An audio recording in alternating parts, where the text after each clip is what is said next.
नमस्कार मित्र आणि मैत्रिणी, welcome to my channel. Kamali याच्या भागामध्ये हे दाखवलं गेलं आहे की आपल्याला इथे अनेकाने अखेरकार कमळीला आपल्या गाडी पुसायला लावलेली असते. त्याच्यामुळे इथे कमळी म्हणले मी चांगलीच प्रकारे गाडी पुसते. त्याच्यामुळे अनेकाला कामिनीला चांगलीच तिने अद्दल आणि चिखलात चांगली तिनं लोळवून काढलेलं असतं त्या दोघींना. असं काही झाल्यानंतर कामिनी, रागिनी आणि अनिका ह्या तिघीजणी खूप चिडलेल्या असतात.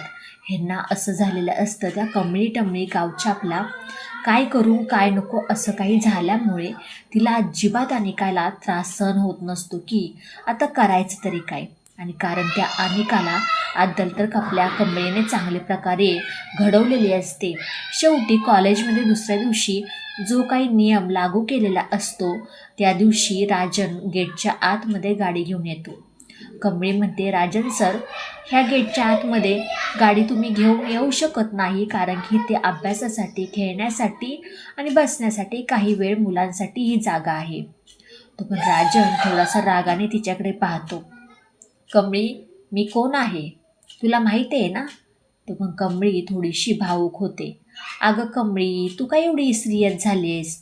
मी राजन सर का बोलते, मी तुझे वडील आहे ना, असं काही बोलल्यानंतर कमळी म्हणते, हो बाबा माहिती आहे मला, तुम्ही गेटच्या बाहेर माझे वडील आहात आणि गेटच्या आतमध्ये तुम्ही माझे सर. असं काही म्हणल्यानंतर राजन म्हणतो, हो बरोबर आहे मॅडम तुमचं, कारण की तुम्ही जो काही नियम लागू केला आहे ना तो बरोबर आहे. मी आता इथून पुढे नेहमी हे लक्षात ठेवेन. आणि पुढे असं काही झालेलं असतं की ही ते राजनसाठी सरूने आपली चिठ्ठी लिहिलेली असते. राजनसाठी लिहिलेले असते की ही ते कमळी आपली मुलगी जिवंत आहे आणि तीही तुमच्याच घरात आहे. असं काही झाल्यानंतर राजनला ती चिठ्ठी मिळण्याच्या ऐवजी ती रागिनी, कामिनी, अनिकाच्या हातामध्ये जाते. आणि हे राजनपाशी काही ती खरी चिठ्ठी पोहोचत नाही. त्याच्यामुळे इथे खूप मोठा ट्विस्ट आहे.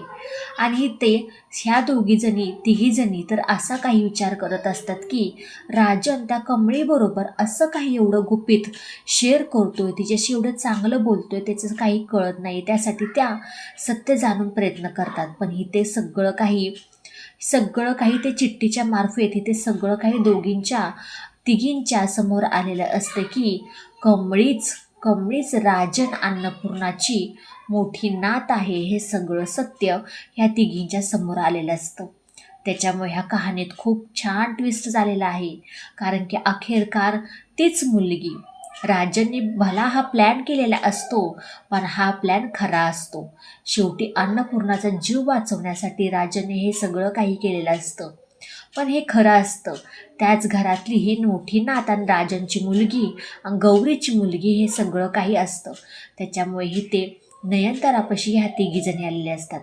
नयनताराला जसं काही अनिका बघते आणि अनिका नयनताराला बघते तसं काही त्या दोघीजणी एवढ्या पेटून उठतात ना, काही बोलायलाच विचारू नका. तोपर्यंत ते आणि ऋषीचं तर काही दुसरंच वेगळं काहीतरी चाललेलं असतं. ऋषी हे सत्य जाणून प्रयत्न करत असतो की कमळी एवढी बदलली आहे का, ती माझ्याशी प्रत्येक गोष्ट शेअर करते आणि ह्यावेळेस काय झालंय ती माझ्याशी व्यवस्थित नीट बोलतही नाही आहे. कारण की राजनने तिला सांगितलेलं असतं की भिंतींना सुद्धा कान असतात. पण इथे कमळी थोडी इमोशनली आणि थोडी कशात तरी कोड्यात अडकलेली असते. ती ऋषीला काही ते सत्य सांगू शकत नाही. अखेरकार त्या चिठ्ठीचं सत्य राजनपर्यंत पोहोचेल का, आणि हे सत्य सगळ्यांना लवकरात लवकर कळाल्यानंतर नयनताराची रिॲक्शन काय असणार आहे. कारण की नयनताराने अन्नपूर्णाला एक कोणतं तरी वचन दिलेलं असतं. त्या वचनाबद्दल कोणालाही काही माहीत नसतं. शेवटी हे सत्य सगळ्यांसमोर येताच सत्याचा खुलासा होणार आहे. व्हिडिओ शेवटपर्यंत पाहिल्याबद्दल खूप सारे मनापासून धन्यवाद. आवडल्यास लाईक, शेअर, सबस्क्राईब करायला अजिबात विसरू नका.